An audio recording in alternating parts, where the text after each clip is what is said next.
Stuff. Everyone around here's been getting cold, so try not to emote too much. So how many people have been to Jared's before, or this? Okay, so just to reintroduce myself, my name is Betsy Kelson. I am beginning the 27th year here at Jared's, and I am the be-all that ends-all expert when everyone says, let me get you the expert. It's usually me. So I need to start emptying my brain into my coworkers so that I can actually step aside one day. I'm not sure I'm going to stay working as long as Juanita has left. She's kind of invested, right? She's invested, yes. I mean, I've been here 27 years, and I've been in the business for 43. So, you know, if we didn't love this work, we wouldn't. Anyway, so this is a seed starting class. It's usually seed starting 101. Usually with new gardeners, you know, they're used to buying little plants, and then they see how much that costs. And so many times there's the seed method, and many of the plants that you love the most, that you have been buying as a plant, needs some lead time to get those little guys up and ready to go in the garden, usually by mid-April for some of the cool season crops. Definitely like around Memorial Day for some that are more of the hot season crops. So does anyone know what the number one vegetable that, if anyone's going to have a vegetable on their deck or in their garden, what is it going to be? Tomatoes. Tomatoes, exactly. And I think the peppers are like right behind them. Yes. And then I think zucchini is somewhere in there. Right. Yeah, I mean we got to do it, right? So so the class that I had on this day a month ago, I planted tomato plants and cress plants just to show how you can do multiple plants 2 ways using just one tray, because many times we tend to do lots and lots of plants, and then we have way too many or not enough friends to gift them to, or not enough space in our home to take them from little guys to the next size pot to the next size pot. So I know when I first came here and Jerry was alive, he would start off with a tray this big and would grow about 10 varieties of tomatoes to start them off in just a tray this big. And basically all he did was just make 10 slots through the soil like this, put his little tomato seeds, and he was usually growing the varieties that weren't quite as common. You know, when you walk into a garden center or a big box store now, it's more than beefsteak that are going and Roma tomatoes. I mean, it's like 80 varieties now. So he would grow some of the fancier ones or the less common ones, but he would do like 10 varieties. And he would just empty a package or 2 in each slit and then mark them with a stick so he would remember what they were. And then he would cover them with those plastic hoods that you see.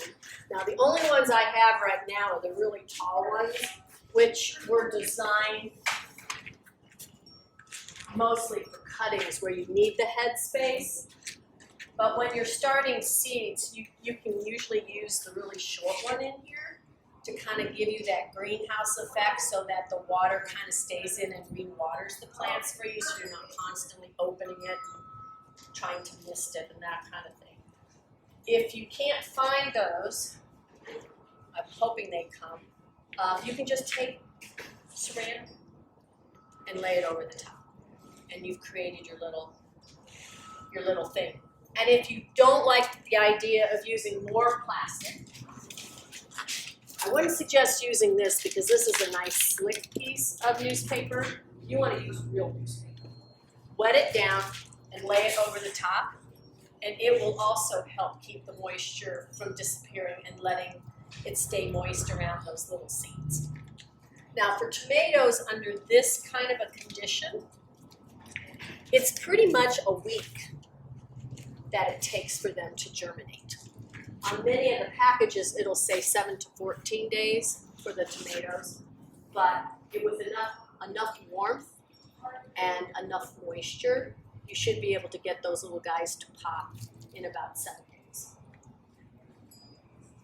Now, if you would rather not do 1,000 tomatoes at one time, you can always load up the trays with cell packs, or you could use the paper egg cartons and cut them to size in here. Fill these guys, the cell trays, with your favorite potting soil or seed starting soil.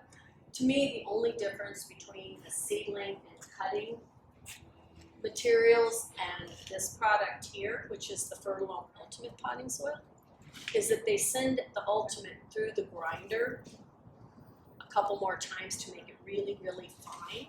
So that really, really tiny seeds that are like pepper, like petunia seeds, geranium seeds, even the cress seeds, were very, very small. And it's easier to break through that tinier seed starting material. I personally don't seem to have much of a problem getting it to come through this if I can keep it moist and not let it get really rock hard where the little baby plant may have a hard time busting through. What kind of soil is that? I'm sorry? What kind of soil is that? I use Fertilome Ultimate Potting Soil, which in its dry form looks like this. And the seed starting one, it's actually even finer.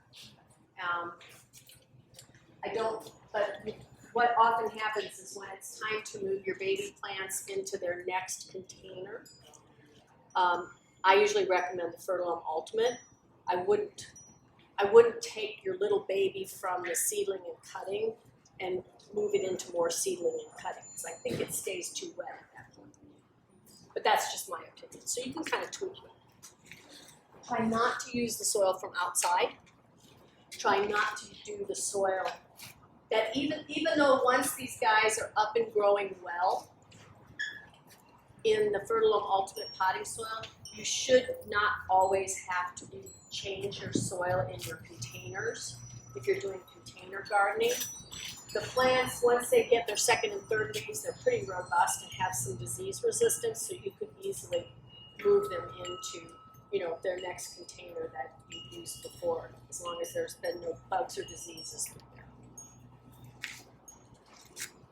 So once they're up, sometimes I get impatient with my tomatoes, and I often don't wait until they have their first true set of leaves like this little guy has.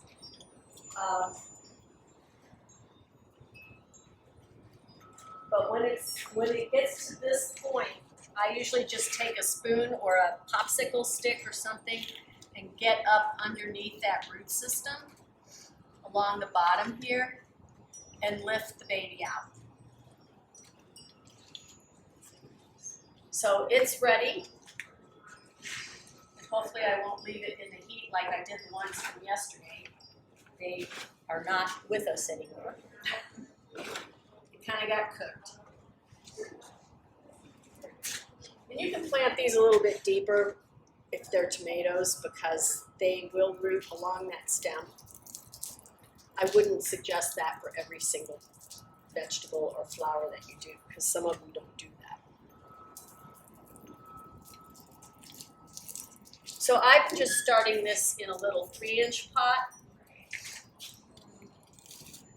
But it can actually, these little guys can actually go into the ultimate end one. Like if you've got, a 12-inch pot and you have room to move it into the house and let them grow in there, you can move these new transplants immediately into what they're going to be growing in the rest of their lives. You don't have to necessarily start with a 3-inch and then move it into a 4 and then a 6 and then an 8. you can just pop them right into what you want. Is that just tomatoes? Usually, or is there like Yeah, you can do, it's just, sometimes, you know, space? it's space, it becomes a space issue. So, you know, maybe your garage doesn't have enough light where, you know, you would have room for all these pots. Or, you know, you really can't imagine taking a 12-inch heavy pot with one little tomato and keep moving it back and forth depending on the weather until it's safe to move it permanently out. So you kind of just need to pick out what works best with your lifestyle. Does that make sense? So how many people have started things from seed? How many people have had challenges or failures with their seeds? Okay, so let's start with you. What were you growing and what happened? It was the tomato, and Okay. I don't know if I just didn't water it enough or overwatered it. Okay. I'm not sure exactly what I did. All right, so to tell if the plant needs water, other than waiting until they go, there's two color phases in my book about whether it's dry or wet. So this stuff definitely is bone dry. It is what I call milk chocolate brown. Okay, everyone agree? So when it has enough water, it will be dark chocolate brown. Now when these guys were planted a month ago,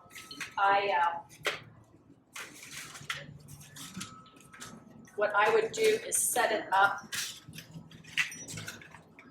like so. And I would water from here and let it dam up against that and slowly creep down. And I could see the progression as it was hydrating. The color. So like, you know, a half hour later, I might only have maybe the first 2 inches that would be dark chocolate brown. So I would add more water. Next half hour, it's already down to 4 inches. If you are doing them with trays like this, I would suggest that you leave one of the cells open so you don't have to try and do the wedge lift thing. And just fill up the empty one and you'll see it change color. And you just keep adding water until everything seems pretty much sponged down. Because if all the water is missing out of here, it has sucked it all up. If the water is still standing in there because you've overwatered, you can always sponge that out. I prefer to water from down up. One is it helps the roots get deeper because they're reaching down to get the water. And what can happen if we're trying to wet it from the top is we may not put enough on it so that the top layer is the chocolate brown, but the bottom layer is still milk chocolate brown, and the plant's roots are even deeper than that, and so it's not getting enough, so it may only come halfway up. Or by keeping the top too wet, the fungus that's always among us, called damping off, can take your plants. So one day they'll be perfect, upright and beautiful, and the next day they'll be laying on their sides and they're rotted to the ground. How can you tell if you have that? You don't, because it's always around us. So by keeping the top layer a little bit on the drier side, so bottom watering will help mitigate that. Also, adding breezes help because that keeps the fungus that's around from landing. So many times people will put up like an oscillating fan around where their plants are to keep the air circulation up so that if they have overwatered in any way, it dries out quicker. The foliage tops so that the fungus doesn't have a chance to germinate. The fan also helps simulate wind so that when your little plants start to get a little wiry, that little oscillating fan will simulate that. So instead of having this, half of a pencil thin stem, you end up with something that's pencil thick or as thick as your thumb, as your little finger. Some graduate student down the line got this idea that, you know, mechanical, in addition to the wind, if you don't want to have this fan going in the house, you can actually go up to your trays and give them a shake 6 to 7 times a day, and that compensates for the wind or the fan.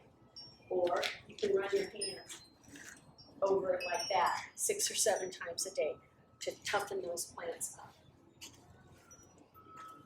Now, I don't know how to tell you what plants are best to do this way, because most of us want to try a little of everything, even though the package may say, like on spinach, you know, spinach you should be planting directly out in the ground because it's easy. But some of us want to give it a shot. But things like tomatoes and peppers and eggplant that are warm season crops that you have to pretty much wait till minimally Mother's Day to get them into the ground, you need to start really soon. So most of the packages, fortunately, will tell you what you need to do. So like on the chilies, it recommends about 8 weeks before our last frost came. There's some on the green. Yes, because the wind made them off. So this was the tomato that I did.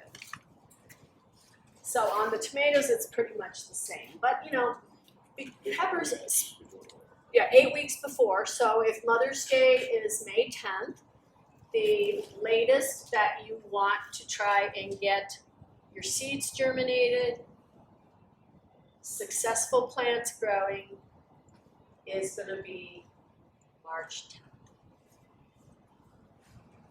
Peppers need a little more time. Most of them will say something like 8 to 12 weeks. But as I pass these around, you guys can pass them to your other cohorts here. But you can see on here, I cannot grow peppers here in this greenhouse. This greenhouse gets down to 60 to 65 at night, and that is as good as I can get. So I'm lucky that the houseplants survive here. I have not had problems getting the tomatoes to sprout. Like I said, they take about a week. Peppers can take 1 to 3 weeks just to germinate. They need 70 to 80 degrees soil. No one's going to crank up their house to that. So that's where things like heat mats, if you're really into peppers. So this one thing accommodates that, and it keeps it 10 degrees above ambient. So if your house is 65, this will keep it at 75. And I think that's why when we were all a lot younger, we always heard about putting up, you know, some of our tomatoes and pepper plants up on top of the refrigerator because that's where it was warm. You can also probably tweak your own personal heating pads if you've got those too. Any questions about tomatoes and peppers and starting the plants? This also works for broccolis, cauliflowers, cabbages. Yes? So, like, location on where to start them is like in a like south-facing full-sun window, or like too much at the start. It's probably not right now.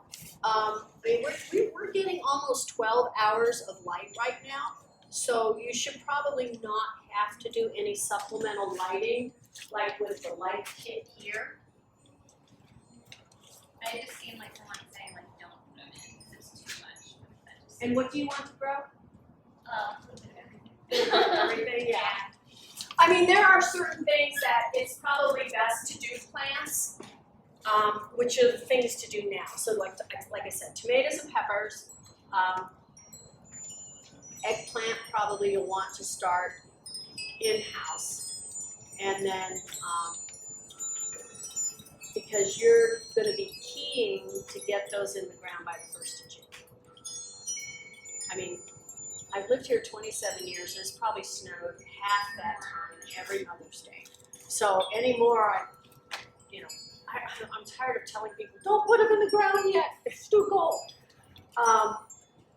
Tomatoes typically can go in a week after Mother's Day because the soil is warm enough. Peppers, the soil has to be a lot warmer, so that's why they're like 2 weeks after Mother's Day. Now, if you like to grow some of the cold crops, like your cabbages, broccolis, and cauliflowers, I think they're like 6 to 8 weeks before the last frost. So you could start those too. And if you fail because this is your first year doing the seeds, you have the backups of the garden centers and or your friends who made too many. So, but how do you choose what you want to grow in your garden? I mean, it's always a question for many people when they start looking at the seeds. They'll just grab everything that looks good. But I've done that too. And I think I grew a whole herb garden and realized I didn't use herbs that much. It probably takes me 5 years to go through an oregano plant. So plant what. My rule of thumb for coaching people on what to plant is what you love that you cannot easily find in the grocery store. So like if you have a passion for purple beans, you cannot even find them at the farmer's market. A green bean that is purple, that when it hits the steam pot, it turns green. So it's a great toy for kids, okay? So that would be like something, you don't find many Italian green beans in the grocery stores, and many of us have grown up on those. Lemon cucumbers. How many people have ever seen a lemon cucumber at the grocery store? No. So it's a small round, and it is a yellow cucumber that when you bite into it, it tastes like lemon. So, that's what I would probably waste my space on is things that I can't get for 2 for $5 or 2 for $1 at the grocery store. Because the last thing you want to do is come in September and say, honey, I have $500 worth of vegetables in my hand right here because you just went through all of this, stuff. So, grow things that are more unusual, like the arrowroot. We know how expensive they are in the grocery store. They can't ship them very well because they're really soft and tasty. Who likes the hard as a rock tomatoes we're dealing with right now? That they gas, unless you go. So this chart here, when my newbie gardeners come in, they're like, well, they'll hand, I know someone's always in here. They go through and they pick out everything they want, and I'll say, well, let me separate these out for you of what you can put in the ground now that you don't have to start in the house. And let me tell you what you absolutely cannot plant right now. And it's actually a much smaller list on the can't plant right now. And that's your tomatoes and peppers and eggplant, cucumbers, squash, pumpkins, corn, and green beans. So like these ones can go outside. Everything in the cool season, everyone waits for St. Patty's Day. Because usually the soil is starting to warm up. Most of those cool season vegetables, not only do they like cool weather, they want cooler soil. So if anyone has ever tried to grow lettuce in the heat of summer, what did you find out? You got they're very bitter, and they'll come up and you'll have 3 or 4 leaves, and then they'll immediately want to go to flower. Because that's their nature. They want to get everything done before it gets hot. Now in this chart, and every year I have to review it because I get confused with it too. But this is a germination chart based on 100 seeds. So the number on the left, so let's look at lettuce because that's the easiest one to look at. So if you look at lettuce at 32 degrees, which, our soil is probably about there right now.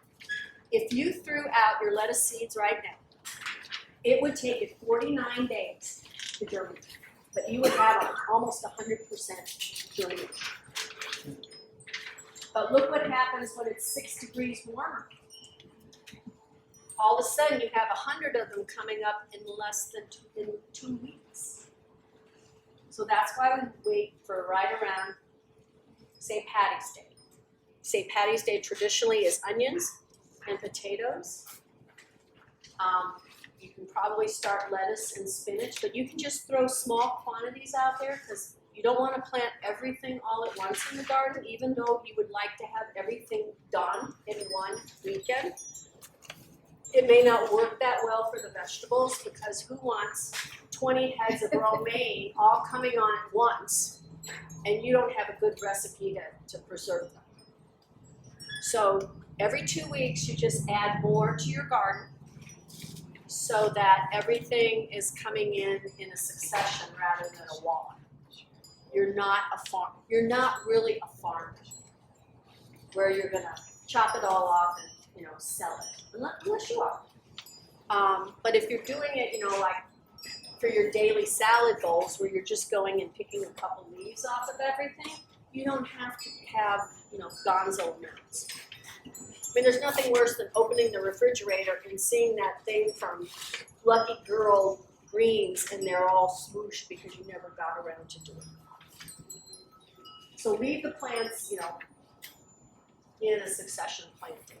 And then when it starts getting super warm and these cool season crops start to look bad, just till them under, good compost, and plant your hot stuff. Plant your tomatoes, plant your peppers, plant your zucchinis, but not too many. And I always make sure I lock my door in my car. I don't want anyone coming in. And I have 20 zucchinis. You can cheat Mother Nature on some of these vegetables. I have been successful. This was in Indiana. I don't have as good a luck here because I live at elevation and I'm lucky to get my vegetables in by, my hot season vegetables in by the 1st of June. But at one time, there was a company called Wall of Water, and you may have seen these, in your little gardening books. They're like little mini solar panels. So what it uses water to gather the sun and keep that soil down here nice and warm for your hot season crops. And you can kind of collapse it if it gets too cold. And then you can open it up and put more water in there as you need it. And be able to plant maple trees. Imagine 6 to 8 weeks early.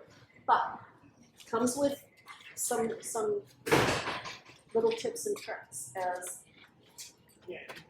if your plants have hardened off, they're ready to be moved slowly outside to get them toughened up for the garden from your inside situation.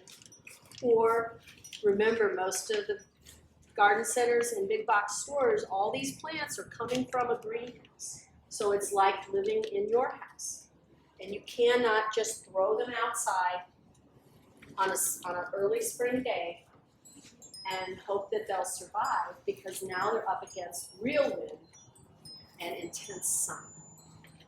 So these plants need to be moved out for about half hour the first day, an hour the second day, and extend the period so that after 1 week, only you should be able to plant right out in the garden.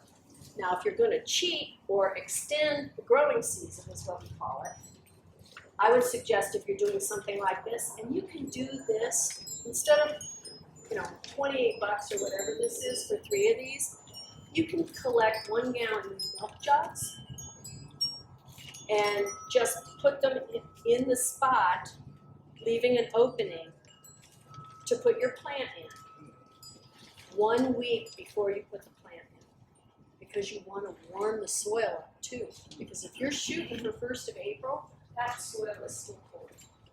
So with 1 week of this or your milk jugs, that soil should be warm enough to at least get your tomatoes in, and maybe even your peppers.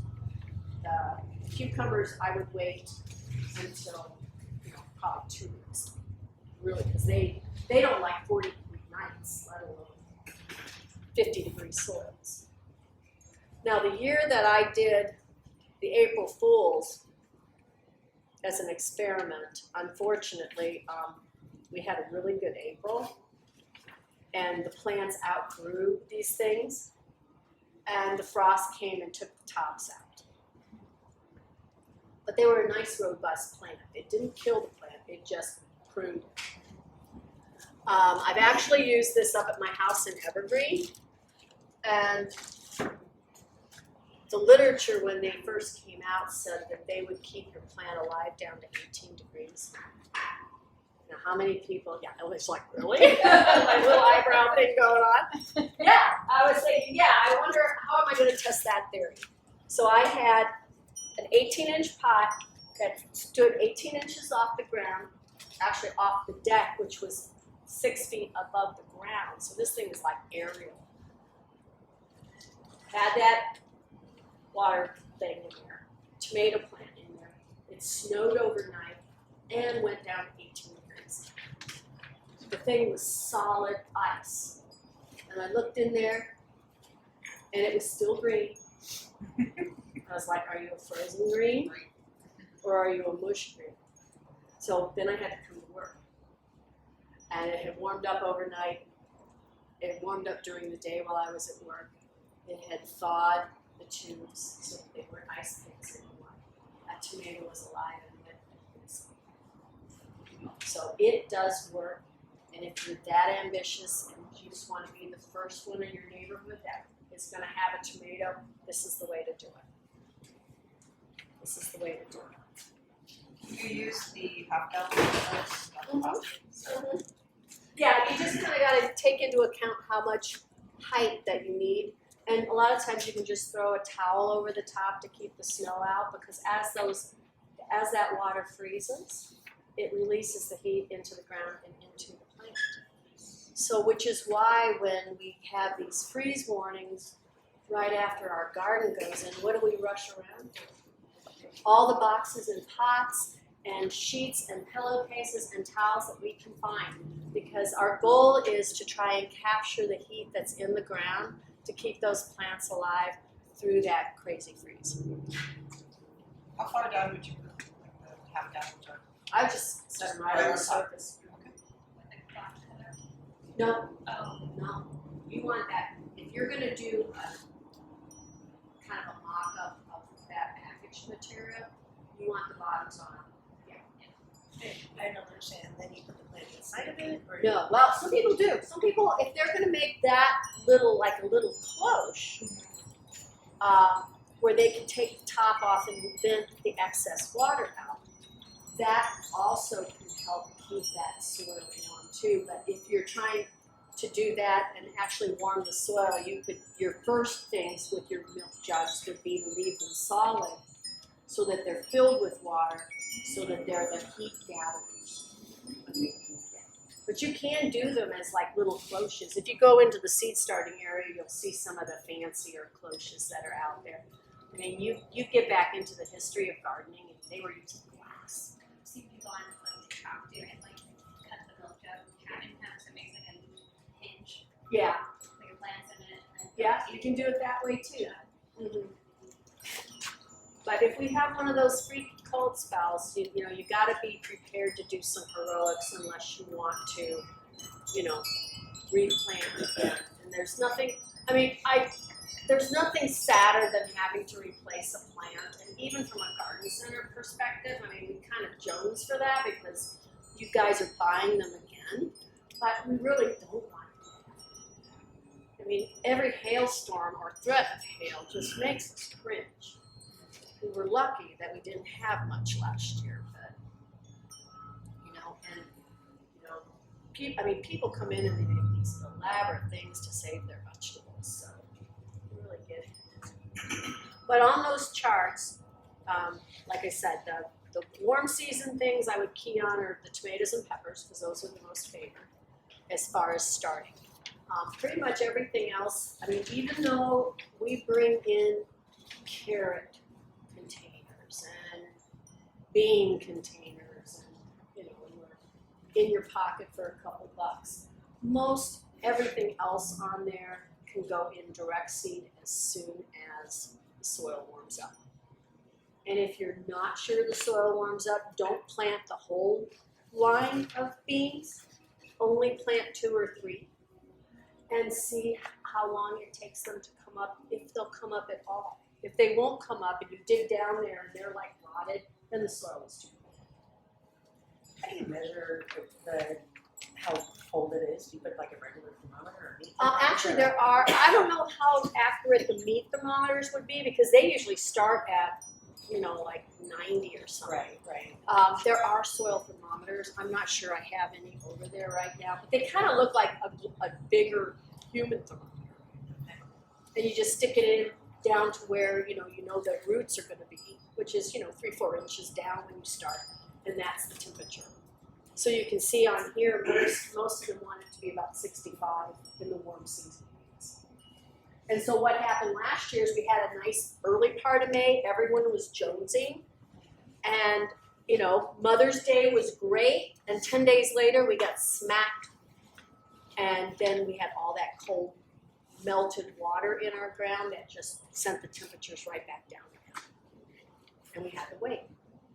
And the only way to protect us without that, or the milk jugs, is to put plastic down, like white plastic or garbage black plastic, to warm that spot up and then plant through it. And then come up with your cover for later. Now on the cool season stuff, pretty much other than the broccoli, the cauliflower, and the cabbage, for spring, you need to start them inside. Radishes can go right out in the garden. No squash. Squash, you have to wait. Squash is usually best direct seed. I mean, we sell lots of plants, and there's like 2 or 3 little plants in little pots. You have to leave them like that because they are so Siamese twins root-wise. If you try and pull them apart, you're liable to kill one, if not all of them, because you just rip them away. So usually if you buy a little container, you plant the whole thing. On the plant, the tomato that you put in a 3-inch pot, Yep. how long can you keep it in that? So if I started the seeds, say. I usually wait to see the roots come to the bottom. Okay. I want to see roots start to come out of there, and then I'll know to put them in the next thing. So if you're not into plastic, or Dixie cups, or wine glasses, or egg cups, there are these things, which yesterday, one of my attendees, she goes, I love growing in these because, the roots start coming out. But she said, this is as far as the roots go.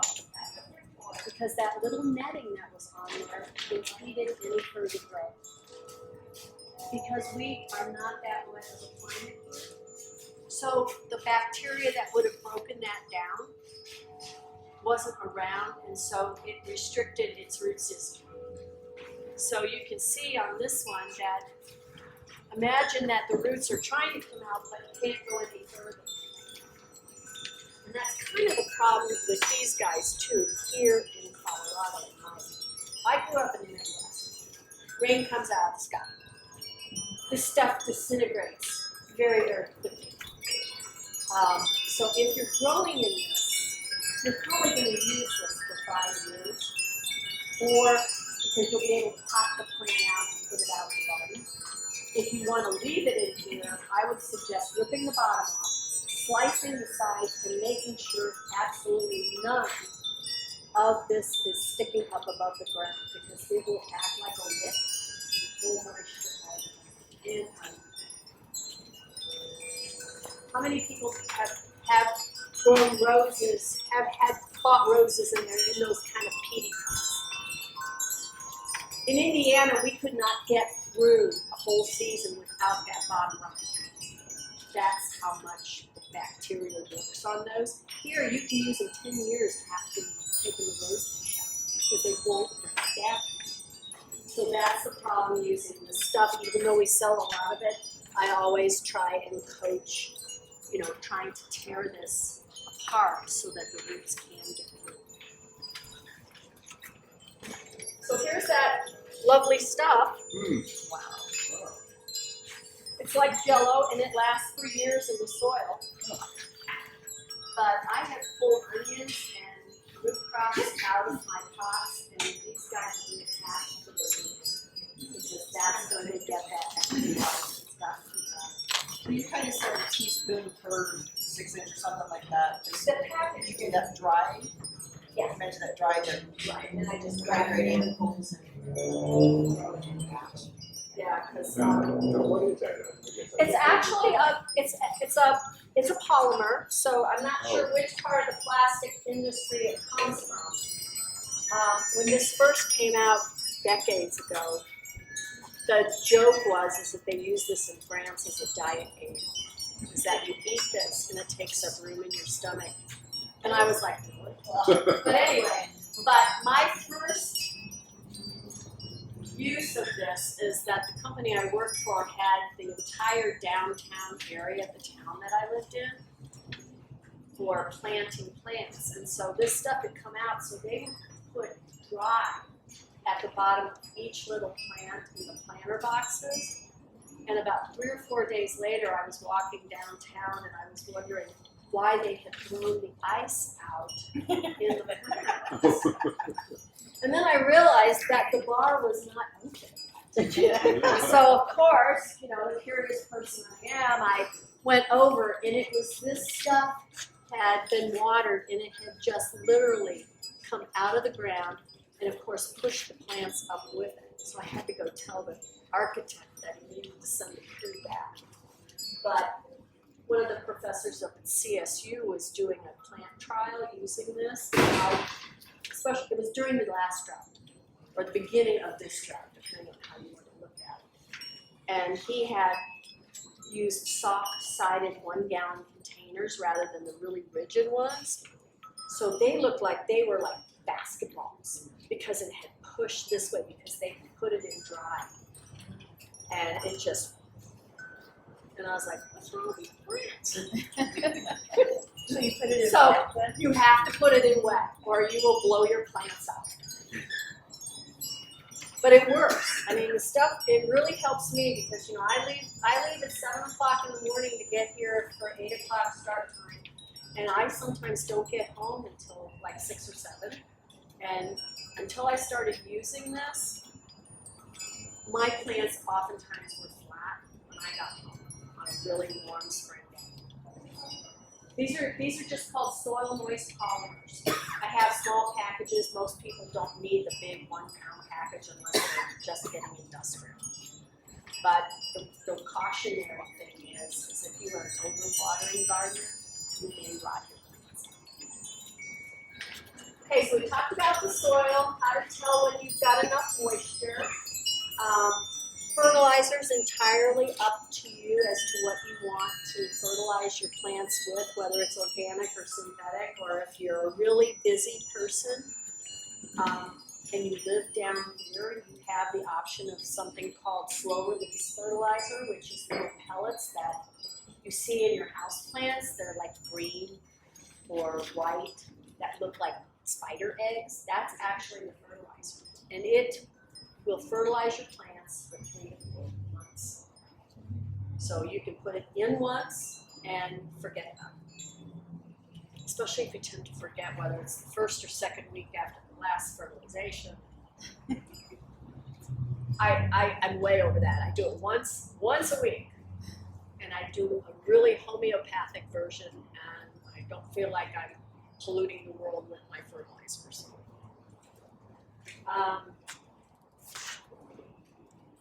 What am I forgetting? Not all spinaches are created equal.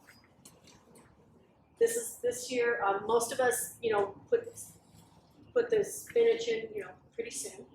Succession planting. If you still like that kind of flavor of spinach, there is one. If you're not eating the weed lamb's quarter for your spinach, you can use this one called New Zealand spinach, which is kind of a fuzzy leaf one.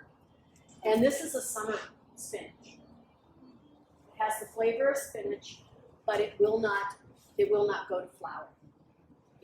It will grow through the heat of summer, and it loves it. What's that called? It's called New Zealand spinach. Yeah, it was actually pretty nice. My friend Sherry, who works here, she loves it. Super fuzzy. It can be. Yeah. So you may want to do a little reading on that, because it's a texture. Yeah, it's a texture. Yeah, I get that. I grew dandelions this last year. I mean, I'm kind of crazy. So let's see what else. We talked about heating, and the light. I don't think you guys need to worry about light now. I don't think your little plants are going to do this. Like if you started a month ago when we were at like 9 or 10 hours. Most of these little guys like 12 to 14. So I've got two pretty intense west-facing windows. So when they're babies, like the one you just transplanted, should I shut the shades or put a shade up? Something. I would probably do the shade for the first week since it has been ripped away from its buddies. Now, if you don't like the idea of ripping them out like I did, where I, scooted them under, you could very easily, put 2 or 3 seeds in each one of these, and that way you wouldn't have to feel like you're. And that's okay not to transplant into a bigger pot. This one you could transplant into the bigger pot, but it's probably not going to be as traumatic as if all of those little babies were all knit together. Yeah. A lot of times when you're wanting to cover your bases and you're putting more than one seed in every one of these, because 90% is pretty good. But it kills us oftentimes to have to kill one of these or 2 of these little babies. Now, the people that I get the tomato plants from, I have customers that come in as soon as those plants arrive, and they will go through those tomatoes for the variety that they want and look for the ones where they didn't go in and take the extra seeds out. So they'll end up, instead of 1 plant for $3, they'll get 4. Because they'll look for the ones that look like a little forest. And you can grow them that way. You don't have to separate them. You just may need a bigger cage. So if you have 2 in that little pot, you can just put them, because I've You got could just- bigger pots. Exactly. But with the bigger pots, it's how much room and how much warmth you're going to have to give them. I mean, I've had people, dedicate their entire dining room during the spring to plants, or their garage where it's warm enough that they can, do the lights and. Now, the radishes, I think they're really I would definitely try those, but I have to be container garden where I live. So, a couple questions. How often are you supposed to change the soil in your containers? And then if your pot's, I know it says 8 inches, but if my pot is bigger than that, I have heard maybe rather than put all of it in dirt, maybe put some one of those styrofoam peanuts, and so you don't have to put so much dirt in for plastics. Right. Yeah. I mean, I do that all. I do it all. So her question is, she has these big pots. I don't want to take this expensive potting soil, and I will tell you that the soil prices will go up this year because the areas where they gather the sphagnum peat moss and stuff had the worst rainy season of the year. They couldn't get in there soon enough, and it rained all summer in Saskatchewan and Alberta where they collect this stuff, so you will see price increases. And it's not cheap even in a good year. Unless there is a major disease gone through, major insects gone through your plants, or you're in there digging it, kind of fluffing it up for the season, and it's just not doing it as well as it was the first year that you did it, then I would pitch that and take it out to the gardens. A lot of times you can get 3 or 4 years out of it. And there is a product, you may have to fertilize a little bit more just because, it's a little heavier. But filling the bottom of the pot with upside down 1 gallon containers or crushed water bottles, or some people will use bark, but I kind of worry that you might get an anaerobic smelly mess going on with that. But you can definitely fill the bottom with just stuff to fill up the space. Okay. I've done cardboard, shredded cardboard, shredded newspaper, just crumpled up newspaper, put it on top of the soil on it. I mean, it does disintegrate a little bit, but you don't get that nasty. And with the packing peanuts, I mean, I think at one time the packing peanuts did not disintegrate as quickly because they're starting to realize that the styrofoam is just with us forever. So when the styrofoam packing peanuts were around, you could get multiple years out of that, but I would always put like a piece of cloth over it so that the soil wouldn't infiltrate it so much. But the new stuff that's out there, I think, is corn-based. So if it gets wet, it becomes a shrinky dink. It goes. So you can put it into a trash bag, and hopefully it won't get punctured, and that way it won't get wet either, and have this pillow of those packing peanuts too. So are you talking about, garden? Did we get all your questions answered, folks? Okay. Okay. Like the tomatoes in the pots after you've done all of that and you put them in? Right, your- because your many of garden? us are container gardeners, because we have too many other creatures that would eat our garden if it was on the ground. But I had trouble for years getting tomatoes to grow in the pots. And then I was at the Takawa Mhm. Center, and the guy was putting out tomatoes, and I said, how do you protect the first time? And he said, what you see on top is what you need down below for that. And so this year, I got big pots and put them in, and they did really well, but I had dirt all the way That's down to, but if you put up higher, does that stagnate the tomatoes from growing because they need that root system? I mean, I'm just saying what one I'm other guy told trying me. to remember, because I have so many pots with all sorts of stuff in it, just because I'm such a scientist.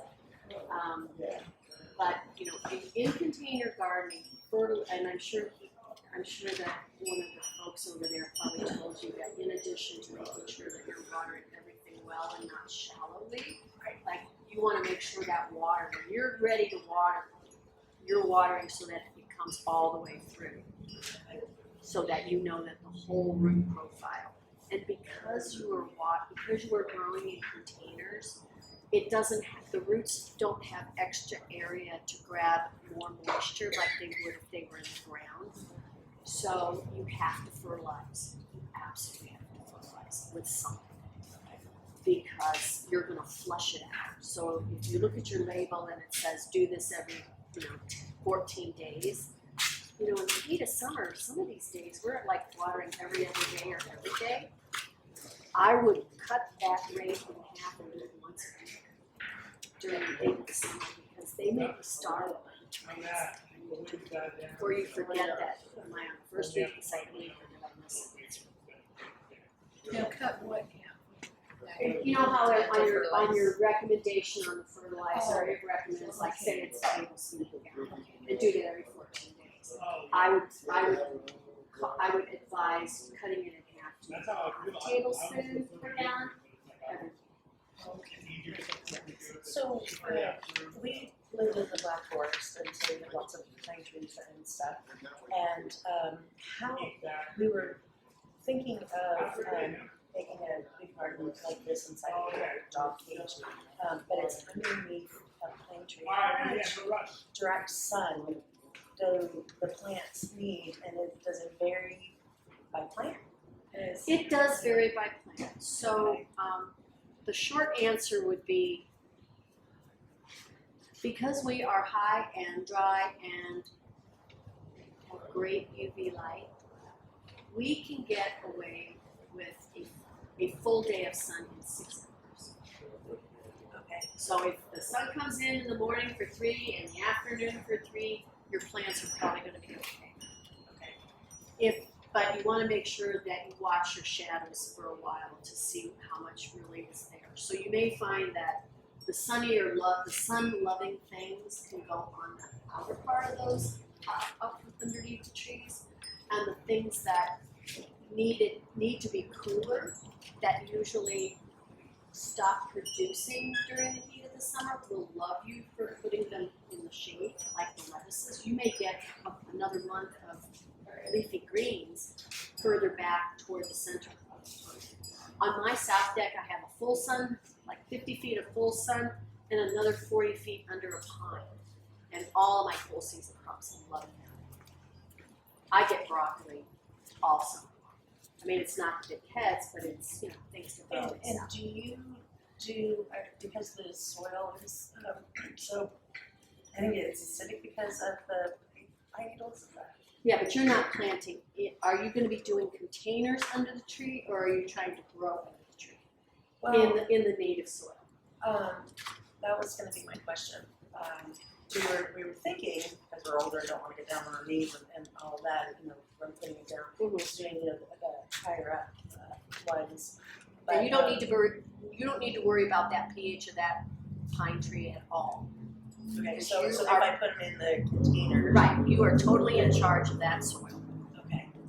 Now, the water is less of the thing that we have control over. We can't control the rain.